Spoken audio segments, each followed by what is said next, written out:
প্রিয় ষষ্ঠ শ্রেণীর শিক্ষার্থীরা, শুভেচ্ছা নিও। আজকে আমি তোমাদের বাংলা বিষয়ের বার্ষিক পরীক্ষার অন্তর্ভুক্ত সিলেবাস অধ্যায় ৩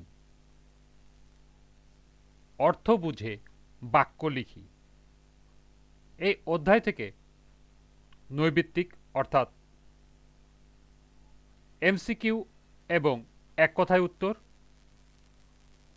সংক্ষিপ্ত প্রশ্ন উত্তর এবং রচনামূলক প্রশ্ন অর্থাৎ দৃশ্যপটবিহীন এবং দৃশ্যপট নির্ভর প্রশ্ন উত্তর নিয়ে আলোচনা করব। প্রথমে তোমাদের বলবো, যারা আমার চ্যানেলটি সাবস্ক্রাইব করো নাই তারা আমার চ্যানেলটি সাবস্ক্রাইব করবে এবং আমার সাথে থাকবে। তাহলে চলো আমরা ক্লাস শুরু করি। অধ্যায় ৩ অর্থ বুঝে বাক্য লিখি। বহু নির্বাচনী প্রশ্ন, এমসিকিউ ও এক কথায় উত্তর, অর্থাৎ এই প্রশ্নগুলো এমসিকিউ আকারে আসতে পারে অথবা এক কথায় উত্তর আকারেও আসতে পারে। ১. গীতাঞ্জলি কোন ধরনের শব্দ? সঠিক উত্তর বিশেষ্য। চেয়ার কোন ধরনের শব্দ? বিশেষ্য। জনতা কোন ধরনের শব্দ? বিশেষ্য। সে কোন ধরনের শব্দ? সর্বনাম। সবাই কোন ধরনের শব্দ? সর্বনাম। ১০ কোন ধরনের শব্দ? বিশেষণ। ভালো কোন ধরনের শব্দ? বিশেষণ। ডুবে গিয়েছে কোন ধরনের শব্দ? ক্রিয়া।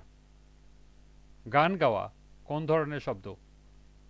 সঠিক উত্তর ক্রিয়া।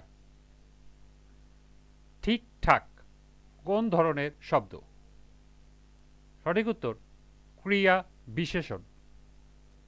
ছটফট কোন ধরনের শব্দ? ক্রিয়া বিশেষণ। থেকে কোন ধরনের শব্দ? অনুসর্গ। জন্য কোন ধরনের শব্দ? অনুসর্গ। আর কোন ধরনের শব্দ? যোজক। কিন্তু কোন ধরনের শব্দ? যোজক। বাপরে বাপ কোন ধরনের শব্দ? আবেগ। সাবাস কোন ধরনের শব্দ? আবেগ।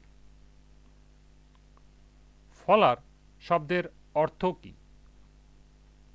সঠিক উত্তর ভাত ছাড়া নিরামিষ খাবার। জ্যাঠামি শব্দের অর্থ কি? সঠিক উত্তর অল্প বয়সে বেশি বয়সের মতো আচরণ। কিলানো শব্দের অর্থ কি? সঠিক উত্তর হল খিল বা গোজা ঢুকানো। আহার শব্দের অর্থ কি? সঠিক উত্তর ভোজন। আম পাকে বৈশাখে, কুল পাকে ফাল্গুনে, এখানে পাকা শব্দের অর্থ কি? সঠিক উত্তর পরিপক্ক। কাঁচা ইট পাকা হয়, পোড়ালে তা আগুনে, এখানে পাকা শব্দের অর্থ কি? শক্ত। রোদে জলে টিকে রং, পাকা কই তাহারে, এখানে পাকা শব্দের অর্থ কি? সঠিক উত্তর স্থায়ী। ফলারটি পাকা হয়, লুচি দই আহারে, এখানে পাকা শব্দের অর্থ কি? সঠিক উত্তর পরিপূর্ণ। হাত পাকে লিখে লিখে, এখানে পাকা শব্দের অর্থ কি? সঠিক উত্তর দক্ষ। চুল পাকে বয়সে, এখানে পাকা শব্দের অর্থ কি? সঠিক উত্তর সাদা হওয়া। জ্যাঠামিতে পাকা ছেলে বেশি কথা কয় সে, এখানে পাকা শব্দের অর্থ কি? সঠিক উত্তর পটু।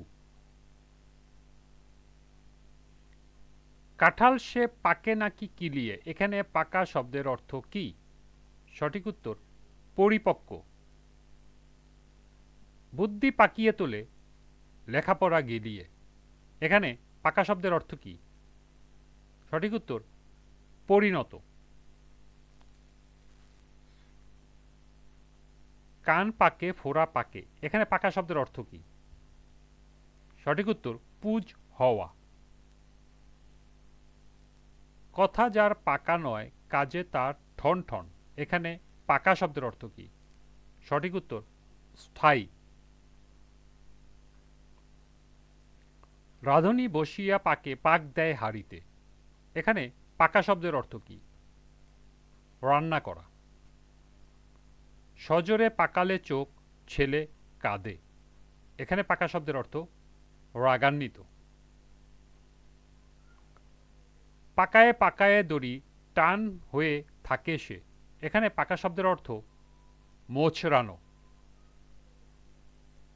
দুই হাতে পাকালে গোফ তবু নাহি পাকে সে। এখানে পাকা শব্দের অর্থ গোফে তা দেওয়া। ললাট শব্দের অর্থ কি? কপাল। ধরণী এর প্রতিশব্দ কি? পৃথিবী। অদ্রি এর প্রতিশব্দ কি? পর্বত। ভুজঙ্গ এর প্রতিশব্দ কি? সাপ। বঙ্কি এর প্রতিশব্দ কি? আগুন। ভুজ এর প্রতিশব্দ কি? হাত।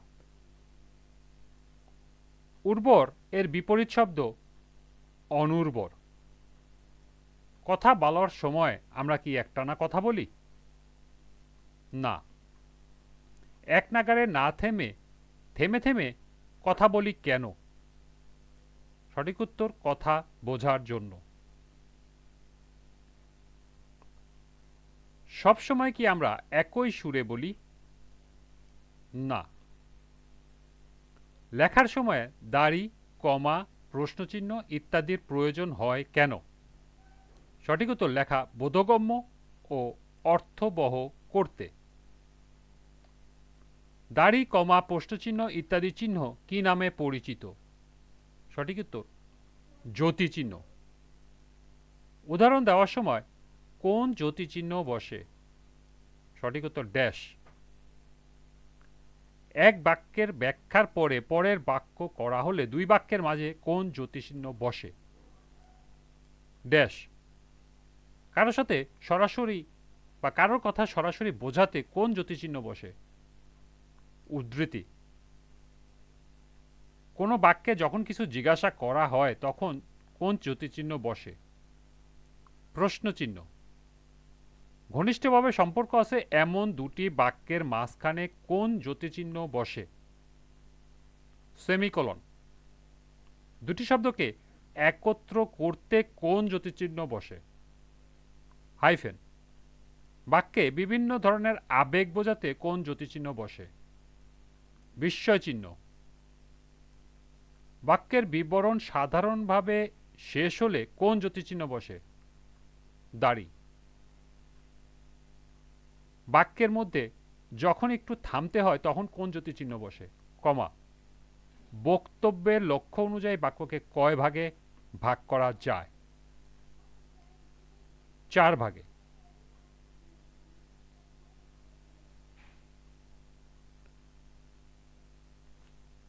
এই ছিল নৈবেত্তিকের 58টি প্রশ্ন এবং উত্তর। আজকের ক্লাসটি এ পর্যন্তই। পরবর্তী ক্লাসে সংক্ষিপ্ত প্রশ্ন এবং রচনামূলক প্রশ্ন অর্থাৎ দৃশ্যপটবিহীন এবং দৃশ্যপট নির্ভর প্রশ্ন নিয়ে আলোচনা করব। সবাইকে আবারও বলছি, যারা আমার চ্যানেলটি সাবস্ক্রাইব করো নাই তারা আমার চ্যানেলটি সাবস্ক্রাইব করবে এবং আমার সাথে থাকবে। সবাইকে পরবর্তী ক্লাস দেখার আমন্ত্রণ জানিয়ে আজকের মতো আমি এখানেই বিদায় নিচ্ছি। আল্লাহ হাফেজ।